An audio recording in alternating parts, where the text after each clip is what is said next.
Welcome to This Week in Warframe, a series where I inform you guys about all things Warframe from the past week, from announcements made by DE that don't necessarily warrant their own videos, to community fan art, posts, and updates. So let's go over DE's announcements and news from the 3rd of September to the 9th. There wasn't a lot, as Update 21.7 did release mid-week, but I'll share what I did find. So for those of you who are wondering about the next Devstream, it'll take place on the 15th of September, which is this upcoming Friday.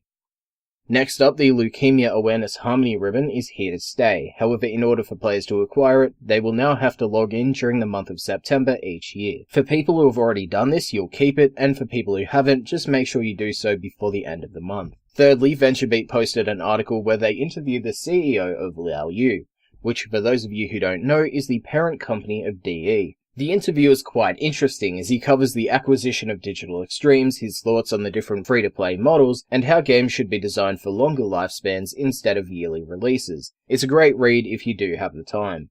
Lastly, the TennoGen Halloween contest has finished, and DE Taylor has stated that they're working with the creators of the skins to see if there's any more tweaks that are needed, and there is currently no time of arrival. Now that's all the relevant DE information that I could find for this week. As usual, we'll finish the video up with a few posts from the community. The first community post I want to highlight is some art by Reddit user RickyMaru6811.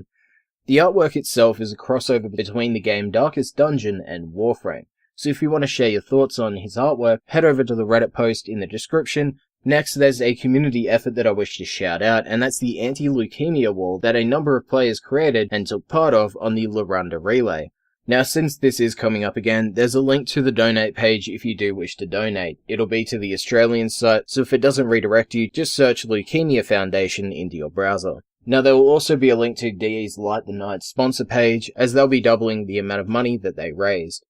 There's also a pretty sweet Captura image by Reddit user SilkyZ. I believe he's using the Ash Deluxe skin on one of the Grenier Forest scenes.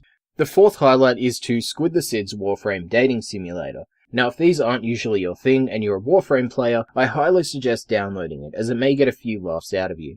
Now, for those of you who hate Uranus Sharkwing missions, and especially hate them when your Syndicate missions take place there, Reddit user Happy_Prime shared that the Itzul Archwing's Cosmic Crush ability can pull them straight to you. Now, if you yourself have an Itzul Archwing, consider yourself lucky, especially if you usually skip these missions. It is probably a bug, so it may get patched in the future, but it's worth sharing for the time being. Now we'll finish up on a discussion, and that's started by Reddit user Victor Viktorov, and that is Warframe's lack of bolt-action rifles. I've seen a number of people state in a fast-action game like Warframe, they wouldn't work, kind of like snipers haven't in the past, or that we already have them in the form of the Grimlock or Sybaris. And that's where I'd like to ask a question. Do you consider these two weapons bolt-action rifles, and if they were to introduce a fully fledged bolt-action rifle, what style would you want it to be, and how do you think it would fold up in terms of gameplay? Make sure to leave it in a comment down below, as well as your thoughts on the series itself. If you found this video informative, make sure to leave a like, and as I just said, leave a comment if you have any thoughts on any of the topics. Thank you for watching, and I'll see you guys next time.